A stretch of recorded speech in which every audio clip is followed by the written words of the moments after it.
وَلَقَدْ يَسَّرْنَا الْقُرْآنَ لِلذِّكْرِ فَهَلْ مِن مُّدَّكِرٍ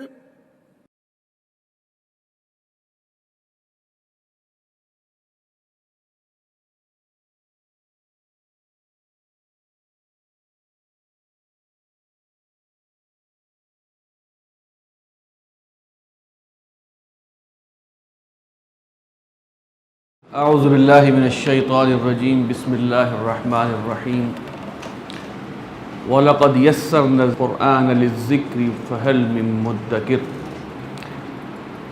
اور ہم نے قرآن کو یاد دہانی کے لیے، ذکر کے لیے آسان کر دیا،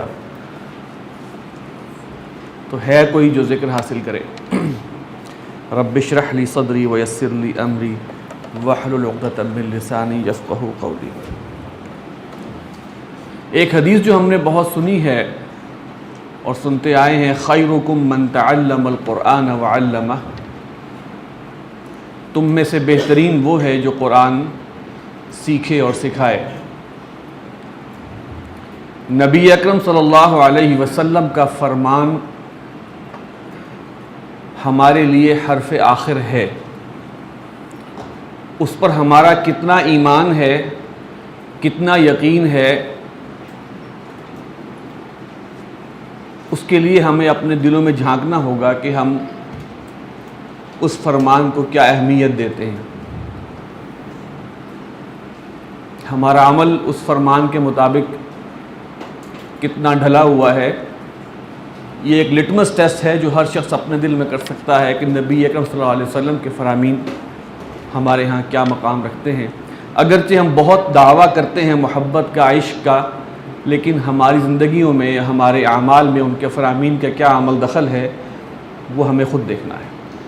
بہرحال ہم یہ سمجھتے ہیں کہ حتمی بات ہے، اور آپ صلی اللہ علیہ وسلم نے فرمایا کہ خیرکم، تم میں سب سے بہترین، یہ سپرلیٹو ڈگری ہے۔ جب ہم عربی گرامر پڑھیں گے تو سپرلیٹو ڈگری کے لیے جو ٹرم استعمال ہوتی ہے وہ خیرکم اس میں سے ایک ہے۔ تم میں سب سے بہتر وہ ہے، تم میں بہترین وہ ہے جو دو کام کرتا ہے، قرآن سیکھتا ہے اور سکھاتا ہے۔ یہ پیکج ہے جی، سیکھنا اور سکھانا، اگر یہ دو کام مل جائیں تو آپ بہترین کام کر رہے ہیں، اور اس حدیث کے مطابق آپ بہترین لوگوں کی فہرست میں شامل ہیں۔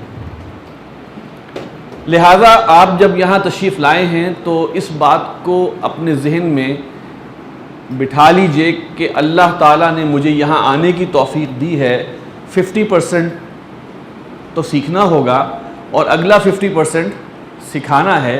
لہٰذا اللہ مجھے توفیق دے کہ میں اس کو سکھاؤں تاکہ اس حدیث کا مصداق بن جاؤں۔ تو ہم بھی اللہ کا نام لے کے نیت یہ کریں، ارادہ یہ کریں کہ نہ صرف ہم سیکھیں گے بلکہ سکھائیں گے، جہاں موقع ملے گا سکھائیں گے۔ اور قرآن مجید کی جو عربی ہے، جو ہم فصحی عربی جس کو کہتے ہیں، یہ دنیا کی آسان ترین زبانوں میں سے ہے۔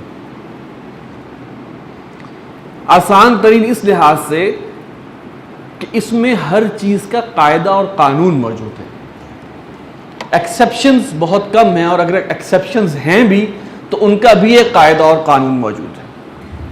لہٰذا اپنے آپ کو اس پر تیار کریں کہ ہم نے اس حد تک سیکھنا ہے، اتنی ہماری ذہن میں کنسیپچول کلیئرٹی ہو جائے کہ ہم کسی کو سمجھا سکیں، کسی کو پڑھا سکیں۔ دوسری بات یہ ہے جی کہ یہ جو توفیق اللہ تعالیٰ نے آپ کو دی ہے کہ آپ یہاں تشریف لائے ہیں قرآن سیکھنے کے لیے، ظاہری بات ہے دبئی جانے کے لیے تو کوئی نہیں آیا کہ وہ عربی آ جائے جو دبئی یا سعودی عرب میں ہوتی ہے۔ یہ قرآن مجید سیکھنے کے لیے ہے، تو یہ اللہ کی توفیق ہے۔ اس پر اللہ تعالیٰ کا شکر ادا کرنا، شکر بجا لانا، یہ ہم پر واجب ہے۔ میرے پر واجب یہ ہے کہ اللہ نے مجھے توفیق دی کہ میں یہاں کھڑا ہوں اور اس حدیث کا مصداق بننے کی کوشش کر رہا ہوں جو میں نے پہلے پڑھی ہے۔ اور آپ کے لیے کیا ہے کہ آپ اس کے پہلے حصے کا مصداق بن رہے ہیں اس پر اللہ تعالیٰ کا شکر ادا کریں اور شکر ادا کرتے رہیں، کیونکہ سب سے اہم بات یہ ہے کہ اب شیطان بھی اپنا کام کرے گا، وہ مشکلات اور مصروفیات کو بنا سوار کے آپ کے سامنے لائے گا۔ آج فلاں کام کر لے، نہیں آج ہم کلاس میں نہیں جاتے، آج فلاں کر لیتے ہیں۔ یہ چیزیں روز صبح اٹھ کر ایک جنگ کریں گے آپ۔ ایک جنگ فجر کے ٹائم ہوتی ہے جب شیطان سلا رہا ہوتا ہے اور ہم اٹھتے ہیں، تو وہ جنگ جیت جاتے ہیں تو دوسری جنگ شروع ہو جاتی ہے۔ تو یہ ایک اور جنگ ہے، اور اس میں جو ہے میں کہا کرتا ہوں کہ شیطان جو ہے نا اپنے لو رینک کا آفیسر استعمال نہیں کرے گا، ذرا ہائی رینک کا کرے گا، کیونکہ آپ لوگ خیرکم بننے کے امیدوار ہیں۔ تو ذرا میجر لیول سے اوپر کا شیطان ہوگا اور وہ دنیا جہان کے تمام کام لا کر صبح آپ کے سامنے ایک لسٹ پیش کر دے گا کہ آپ نے یہ کام کرنا ہے، یہ کرنا ہے، یہ کرنا ہے، چلو آج نہیں جاتے کل جاتے ہیں، کلاس فیلو سے پوچھ لوں گا، فلاں کر لوں گا۔ لیکن ایک بات ذہن میں رکھیے کہ آپ نے ایسے خیالات کو بھی یہ سمجھنا ہے کہ یہ شیطان مجھے اس کام سے روک رہا ہے۔ شیطان بھی اس بات پر کمپرومائز کرتا ہے کہ بہت اچھا کام نہ کرو، چھوٹا اچھا کر لو تاکہ ثواب ذرا کم تو ہو، کچھ تو نقصان ہو۔ لہٰذا اس بات کو ذہن میں رکھیے کہ اگر کوئی ایسی صورتحال آتی ہے تو لا حول ولا قوت الا باللہ، اعوذ باللہ من الشیطان الرجیم پڑھ کر اور یہ سوچے کہ میں یہ جو کام سامنے آیا ہے میں اس کو کس طرح ایسے مینیج کر سکتا ہوں کہ میری کلاس کا حرج نہ ہو۔ یہ ایک مستقل جنگ میں آپ ہوں گے، اور انشاءاللہ تعالی اگر آپ ثابت قدم رہے اور اللہ تعالیٰ کا شکر بھی ادا کرتے رہے، جو میں نے کہا کہ یہ جو توفیق ملی ہے اس پہ اللہ کا شکر ہو، تو یہ چیزیں ذہن میں مستحضر رہیں گی۔ عربی زبان کی جو قواعد ہیں وہ اتنے آپس میں انٹر لنکڈ ہیں کہ اس کا تقاضا یہ ہے کہ نہ صرف کلاس میں حاضری ہو تسلسل کے ساتھ، بلکہ جو کام دیا جا رہا ہے جس کو ہم ہوم ورک کہیں گے وہ بھی ساتھ ہو۔ عموماً ایوننگ کلاسز جو یہاں ہوتی ہیں، میں آپ کو عرض کروں ایک تجربہ، اس میں شام کے ٹائم کلاس ہوتی ہے، 40 دن کی ہوئی، 50 دن کی ہوئی، لوگ بڑے شوق سے آتے ہیں سیکھنے کے لیے۔ دفتر سے تھکے ہوئے، میٹنگز، کوئی دکان، کوئی کہیں پہ، کوئی سیلز مین ہے، تھکے ہوئے آتے ہیں، یہاں آ کے بیٹھتے ہیں، سیکھتے ہیں، ہوم ورک ہو نہیں پاتا، اگلے دن پھر صبح جانا ہے۔ تو 50 دن بعد یا 40 دن بعد آ کے وہ 2 نتیجے نکالتے ہیں، ان میں سے 2 طرح کے لوگ ہوتے ہیں۔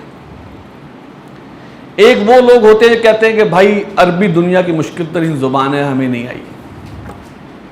وہ اس لیے نکالتے ہیں کہ انہوں نے وہ ساتھ ساتھ چل نہیں پاتے، اس کو گھر جا کے ریوائز نہیں کر پاتے، تو وہ چیزیں تو آگے سے آگے بڑھتی چلی جائیں گی، کتنی چیزوں کو ہم دماغ میں مستحضر رکھیں گے، اس لحاظ سے وہ۔ اور کچھ ایسے حضرات ہوتے ہیں جو کہتے ہیں ہمیں سب کچھ آ گیا، وہ سب سے زیادہ خطرناک ہوتے ہیں کہ 40 دن میں آتا کچھ نہیں ہے، لیکن وہ سمجھتے ہیں ہم بہت کچھ آ گیا۔ تو میں نے بھی کچھ کلاسز پڑھائی ہیں ایوننگ میں، لیکن میں نے چھوڑ دیا تھا اس لیے کہ اس سے کما حقہ فائدہ حاصل نہیں ہوتا تھا۔ صبح آپ آئے ہیں، فریش مائنڈ ہے، اور آپ کچھ کام چھوڑ کے آئے ہیں، تو اب آپ ایک تو نیت یہ کریں کہ تسلسل، نمبر 2 یہ کہ آپ ہوم ورک کو کر کے آئیں، بھلے غلط ہو۔ ہوم ورک غلط کر دینا کوئی جرم نہیں، نہ کرنا جرم ہے، کیونکہ جب آپ نہیں کریں گے تو آپ ساتھ نہیں چل پائیں گے۔ اور کوشش یہ کیجئے جب آ ہی گئے ہیں تو اس کا حق ادا ہو جائے۔ اچھا جی، اب ہم تھوڑا سا اپنی پڑھائی کی طرف، یہ تو تھا پرانی باتیں جو میں نے آپ کے سامنے اس دن بھی رکھی تھیں اور آج دوبارہ۔ عربی زبان کے حروف تہجی، جس کو حروف الہجا بھی کہتے ہیں، وہ اس کے بارے میں 2 رائے ہیں جی۔ کچھ لوگ یہ کہتے ہیں کہ وہ 28 ہیں، اور کچھ لوگ یہ کہتے ہیں وہ 29 ہیں۔ کیوں جی، یہ کتنے ہیں؟ 29 ہے جی،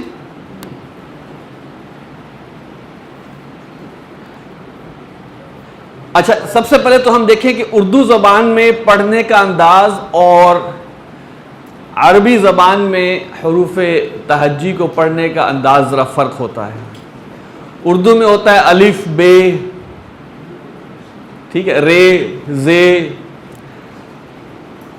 جبکہ یہاں ہم پڑھیں گے الف با، اس کو ہم بے نہیں پڑھیں گے، تا سا جیم ویسے کا ویسا رہے گا، ہا اردو میں کیا پڑھتے ہیں ہے، خا دال زال را، رے نہیں، زا سین شین صاد ضاد، اردو میں کیا پڑھتے ہیں تو طا ظا عین غین فا، قاف کاف لام میم نون واو ہا، حمزہ اور یا.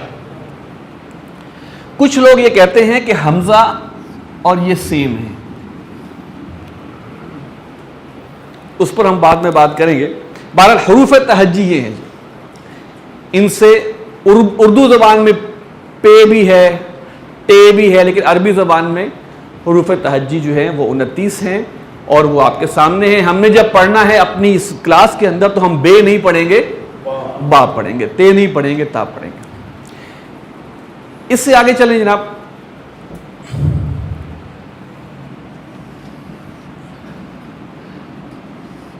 یہ حرکات ہیں جی، زبر زیر پیش، ہم دیکھتے ہیں لگی ہوئی. تعارف کروا رہا ہوں، یہ کیا ہے؟ حرکات. اور ایک حرکت اور بھی ہے جس کو جزم کہتے ہیں. ہم یہاں پر اس کو اس طرح مینشن کریں گے اس لیے کہ اس میں اور پیش میں بعض اوقات مشابہت ہو جاتی ہے. تو حرکات کے لحاظ سے ہم کہیں گے 4 حرکتیں ہیں، زبر زیر پیش اور سکون. اس کو فتحہ کہتے ہیں عربی میں، اس کو کسرہ، اس کو ضمہ اور اس کو سکون یا جزم.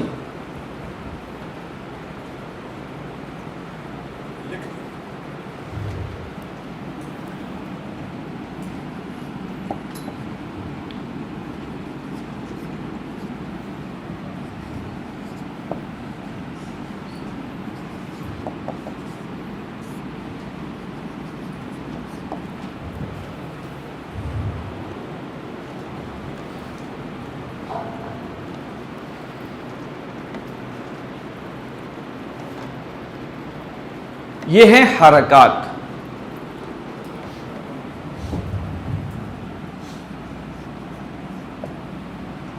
اس کے بعد چیز آتی ہے جس کو آپ کہتے ہیں اعراب.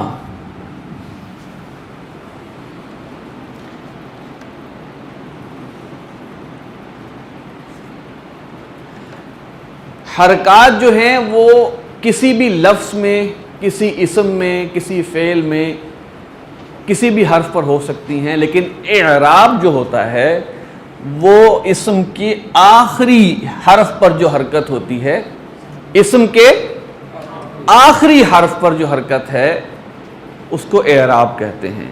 فی الحال ہم آپ کو اعراب کی 3 شکلیں بتا رہے ہیں، باقی انشاءاللہ ہم بعد میں پڑھیں گے.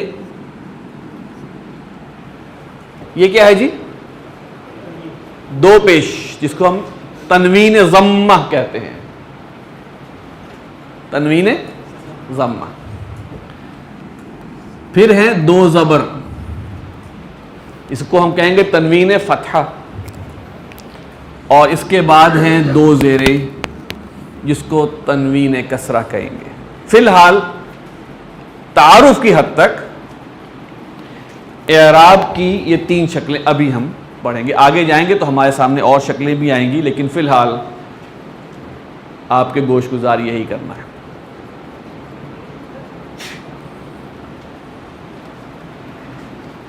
جب حرکات و جسے کہتے ہیں نا، اس کو آپ کیا کہیں گے؟ حروف. حرکتیں اور حروف جب ملتے ہیں تو الفاظ وجود میں آتے ہیں، لفظ.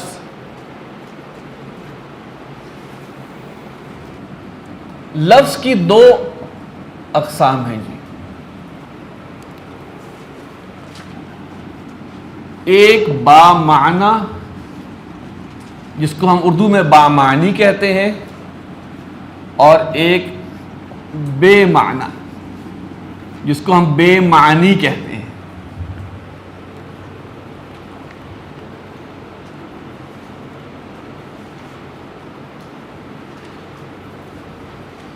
قرآن مجید میں کوئی بھی لفظ بے معنی نہیں ہے. کوئی بھی لفظ بے معنی نہیں ہے. اور چونکہ ہم قرآن مجید سیکھنے چلے ہیں لہذا اس سے تو ہم ہو گئے فارغ. با معنی جو لفظ ہے اس کے لیے ہم ایک اور ٹرم استعمال کرتے ہیں جس کو ہم کہتے ہیں کلمہ.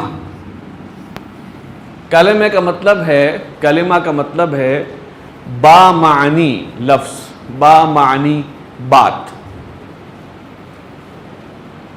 اب ہمارا ٹوٹل عربی گرامر ہماری جو ہے وہ اس پر چلے گی. اس کی 3 اقسام ہیں مزید.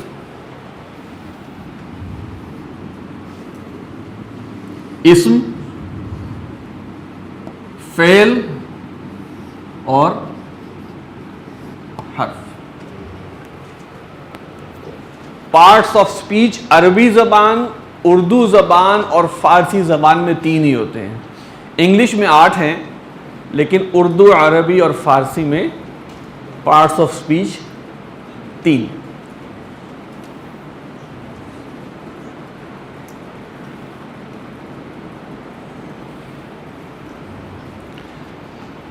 اچھا، اسم سے کیا مراد ہے جی؟ اسم کی تعریف جس کو ہم ناؤن بھی کہتے ہیں.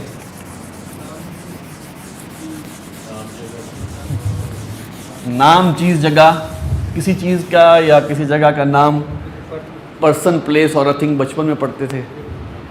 تو اسم کے لیے صرف اگر ہم لے لیں تو اتنی ہی بات کافی ہے. نام،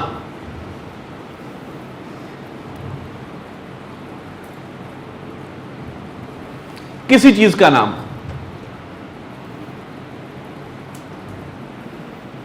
مثال کے طور پر حامد حامد، صالح صالح جس کو ہم نیک بھی کہتے ہیں، جمیل خوبصورت. اگرچہ یہ اسم صفت ہے لیکن اسم تو ہے. اس کی آگے اقسام آئیں گی کہ اسم کس طرح کے ہوتے ہیں، لیکن اسم ہوتا ہے اور اس کے اپنے قواعد ہیں اور وہ ہر اسم پہ اپلائی ہو جاتے ہیں.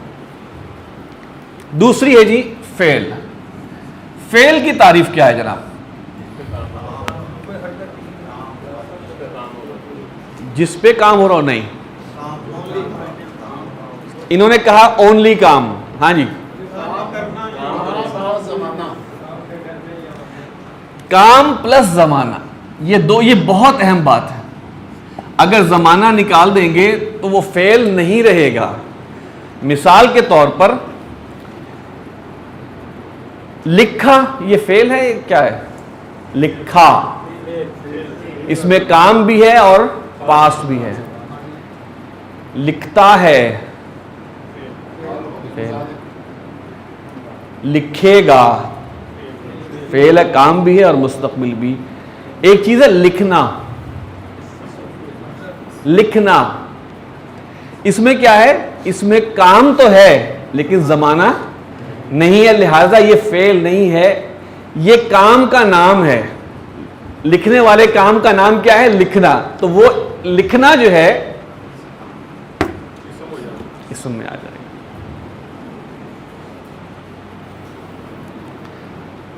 اچھا، تیسری چیز ہے جی حرف. حرف وہ ہے جو خود تو کوئی باقاعدہ مفہوم نہیں دیتا، اسے اپنی بات مکمل کرنے کے لیے کسی فعل یا کسی حرف، کسی اسم کی ضرورت ہوتی ہے. وہ الفاظ جو خود باقاعدہ معنی نہیں رکھتے، لیکن انہیں اپنی بات مکمل کرنے کے لیے کسی اسم یا کسی فعل کی ضرورت ہوتی ہے. مثال کے طور پر اور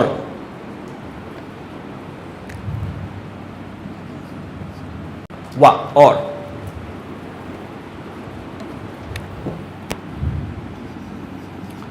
علی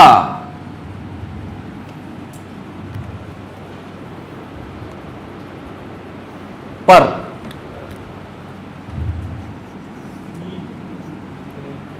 فی میں. ہم سب سے پہلے آغاز کریں گے اسم کے ساتھ، کیونکہ اللہ تعالیٰ نے بھی حضرت آدم کو سب سے پہلے وَعَلَّمَ آدَمَ الْأَسْمَاءَ كُلَّهَا اسماء کا علم دیا. بہرحال وہ تو بہت بڑا علم تھا جو دیا. ہم بھی اسی کی تقلید میں اسم سے آغاز کریں گے، اور یہ بہت لاجیکل آغاز ہے. میں آپ کو بتاؤں، مختلف مدارس میں فعل سے آغاز کیا جاتا ہے اور شروع سے وہ گردانیں گردن میں ڈال دی جاتی ہیں جو گردن کو دبا دیتی ہیں. اس لیے لوگ کہتے ہیں ان کو گردان کہا جاتا ہے، لیکن اس کے پیچھے لاجک بتائی دی جاتی. اسم سے سٹارٹ جب کرتے ہیں تو وہ لاجک بنتی ہے، وہ ترتیب بنتی ہے. جو بحث ہم اسم کے حوالے سے کرتے ہیں اس کو عربی زبان میں علم النحو کہتے ہیں. یہ صرف ٹرمز بتا رہا ہوں جو آپ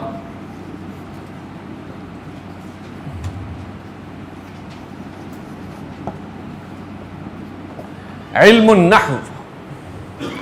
اور جو فعل سے بحث ہوتی ہے، فعل کے جو صورتحال ہے اس کو جو پڑھتے ہیں تو اس کو ہم کہتے ہیں علم الصرف.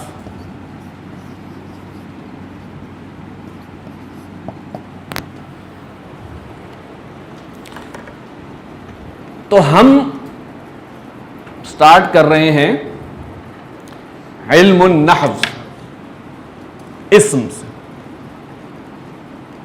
اس کلاس میں آپ کو لکھنا پڑے گا، ہوم ورک لکھنا پڑے گا، اسماء کی مختلف اشکال ہیں وہ لکھنی پڑیں گی.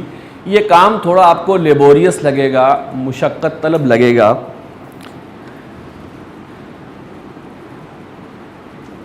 لیکن میں کہا کرتا ہوں کہ قرآن مجید کے ہر حرف کو پڑھنے کی 10 نیکیاں ہیں.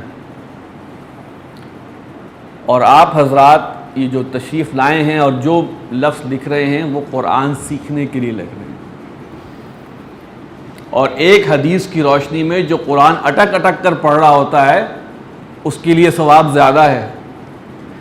تو آپ جو یہ مشقت کریں گے تو اللہ تعالیٰ سے یہ امید واثق رکھیے گا کہ اللہ میں یہ تیرے کلام کو سمجھنے کے لیے یہ سعی کر رہا ہوں، تو اس میں ثواب زیادہ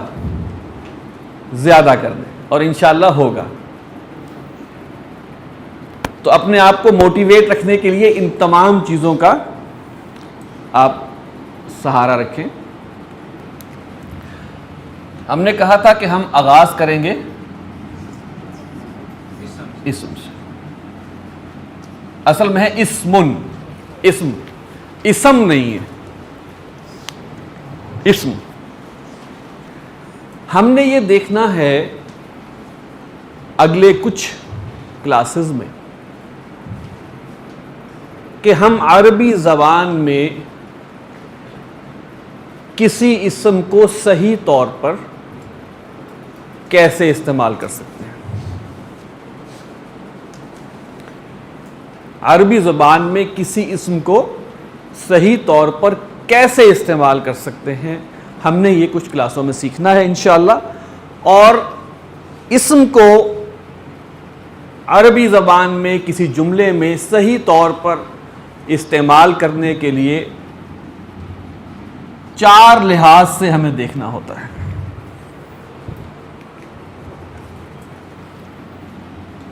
پہلی ہے حالت. ابھی ہم لکھ لیں پھر میں 1 by 1 ایکسپلین کروں گا.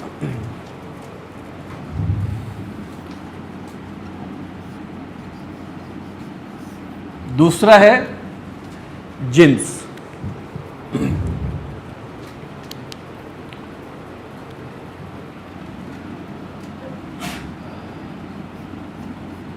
تیسرا ہے جی عدد. اور چوتھا ہے وسعت.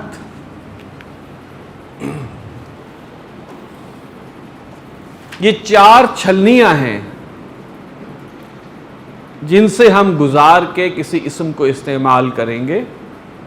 اور اگر کسی قرآنی آیت میں کوئی اسم آیا ہوا ہے تو ہمیں پتہ ہوگا کہ یہ ان 4 حالتوں کا یا ان 4 چھلنیوں کا ہمیں پتہ ہوگا, تو ہم سمجھ جائیں گے کہ اس اسم کا اس آیت میں کیا مقام ہے. کیونکہ اصل مقصود پتہ کیا ہے؟ مقصود یہ ہے کہ ہمارے سامنے آیت قرآنی لکھی ہو اور ہم سمجھ رہے ہوں کہ فلاں چیز کیا ہے اور فلاں کیا ہے, اللہ تعالیٰ نے اس کو کیسے رکھا ہے. یہ جب ہم وہاں پہنچیں گے تو ہماری جو فیلنگ ہوگی نا کہ اللہ نے اس کلام میں جو سلیکشن آف ورڈز ہے, تقدیم اور تاخیر, پریفرنسز کیا ہیں, پہلے ورڈ کو لانے کا کیا مفہوم تھا, بعد میں لائے تو کیا مفہوم ہے, یہ بڑی خوبصورت ایک فیلنگ ہے جو انشاءاللہ تعالیٰ کچھ عرصے بعد آپ محسوس کریں گے. حالت. حالت سے ہماری مراد یہ ہے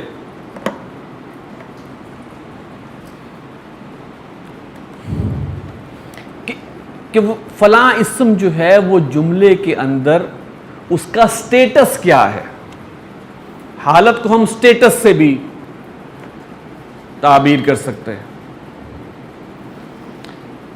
کوئی بھی اسم پوری عربی زبان کے اندر, بلکہ جسے ہم کہیں کہ اردو زبان میں بھی 3 حالتوں میں سے ایک حالت میں ہوتا ہے.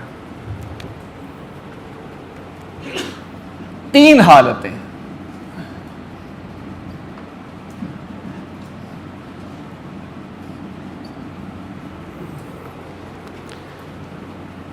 یا وہ جملے میں کی پوزیشن پہ ہوگا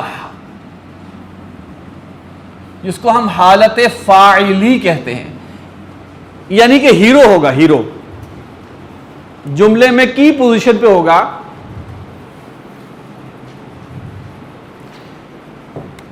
یا حالت مفعولی میں ہوگا, یعنی ولن ہوگا بیچارہ. ابھی آپ کو بتائیں گے کیسے. یا حالت اضافی میں ہوگا, یعنی اس کا کسی سے کوئی تعلق ہوگا. اردو زبان کا ایک جملہ میں لکھ رہا ہوں,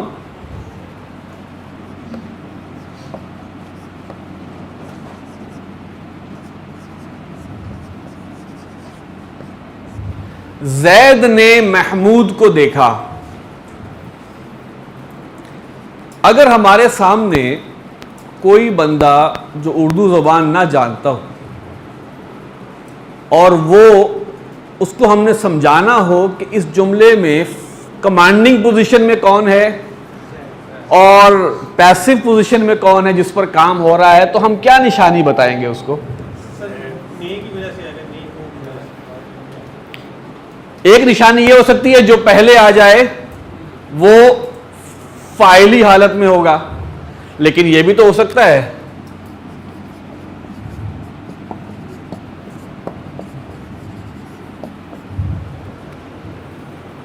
محمود کو زید نے دیکھا. تو اردو زبان میں ایک نشانی فاعل کی یا ہیرو کی,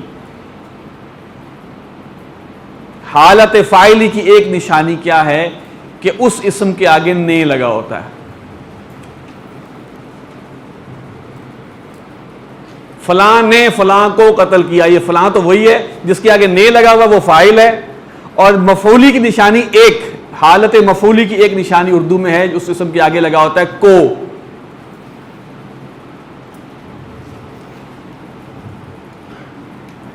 اور حالت اضافی کی نشانی جو ہے اس کے جو کوئی تعلق ہے نا, زید کا بیٹا, زید کا گھر, زید کی کتاب, زید کے کام وغیرہ وغیرہ, تو اس کی نشانی اردو زبان میں کسی اسم کے آگے کا، کے یا کی لگا ہو تو اس کی ایک نشانی ہے کہ وہ حالت اضافی میں ہے۔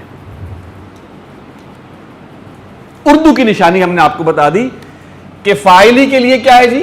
نے، مفعولی کے لیے کو، اور اضافی کے لیے کا، کے یا کی۔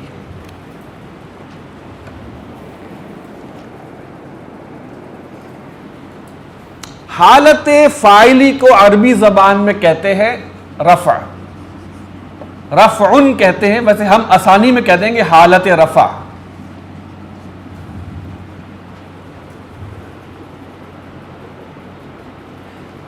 تو یہاں پر زید صاحب جو ہیں وہ کس حالت میں ہیں جی؟ حالت رفع میں ہیں، اس لیے کہ اردو زبان میں چونکہ نشانی کیا تھی؟ نے لگا ہوگا، لہذا زید صاحب کے آگے نے لگا ہوا ہے تو اس نے ثابت کیا کہ یہ حالت رفع میں۔ اچھا، مفعولی کو کہتے ہیں نصبن، جس کو ہم نصب کہہ دیتے ہیں، اور اضافی والی جو حالت ہے اس کو کہتے ہیں حالت جر یا جرن۔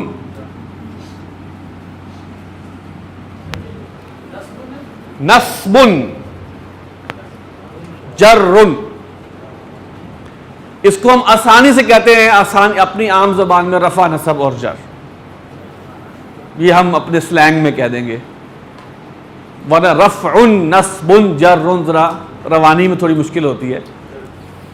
جنس کے لحاظ سے تقسیم دو ہی ہیں دنیا میں، لہذا عربی میں بھی دو ہی ہیں، مذکر اور مؤنث۔ اس کے کیا قواعد ہیں؟ مثال کے طور پر ہم کہیں گے، اگر ہم نے کہا زید آتی ہے تو ہم نے کیا غلطی کی جملے میں؟ جنس کے حوالے سے ہم نے غلطی کر دی۔ یا فاطمہ آتا ہے تو ہم نے وہ بھی دیکھنا ہے کہ جنس کے لحاظ سے اسم کو ہم نے صحیح طور پہ استعمال کرنا ہے۔ آگے چلتے ہیں جی، عدد۔ عدد کے لحاظ سے دنیا کی تمام زبانوں میں سوائے عربی زبان کے دو ہی ہوتے ہیں، واحد اور جمع۔ لیکن عربی زبان میں ایک ٹرم اور ہے، اس کو آپ کہتے ہیں تثنیہ۔ یہ دو کے لیے ہوتا ہے جی،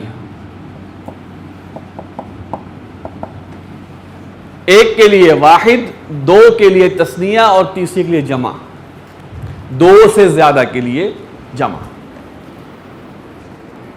زید اور حامد آتا ہے، عدد کی غلطی ہو گئی، اور اگر ہم کہہ دیں زید اور حامد آتی ہے تو ڈبل غلطی ہو گئی، ہم نے جنس کی غلطی بھی کی اور عدد کی غلطی بھی کی۔ تو جملے میں اسم کو استعمال کرنے کے لیے یہ چھلنی بھی بڑی ضروری ہے۔ اور آخری چیز جو ہے وہ ہے وسعت، اس لحاظ سے دو ہیں،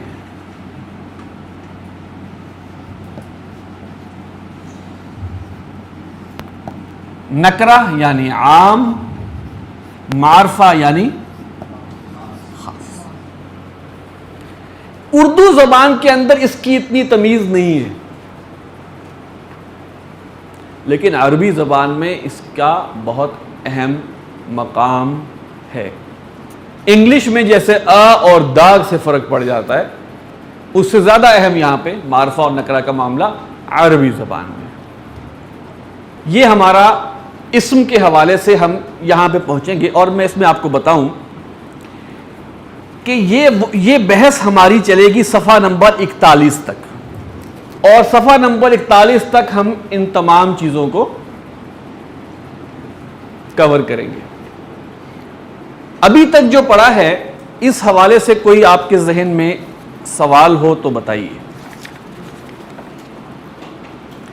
آج تو چونکہ تعارف ہی چلا ہے اور تقریباً ہم یہ سمجھتے ہیں کہ ہم نے صفحہ نمبر 16 تک، بلکہ اس سے تھوڑا آگے ہی پڑھ لیا ہے، لیکن صفحہ نمبر 16 تک فور شور ہم جو ہیں وہ پہنچ چکے ہیں۔ اگرچہ ہم نے اس سے آگے بھی کچھ آگاہی حاصل کر لی ہے. میں آپ کو کتاب کے ساتھ ساتھ لے کے چلوں گا کیونکہ مشقیں وغیرہ بھی ہیں. سبحانک اللہم و بحمدک نشہد ان لا الہ الا انت نستغفرک و نتوب الیک.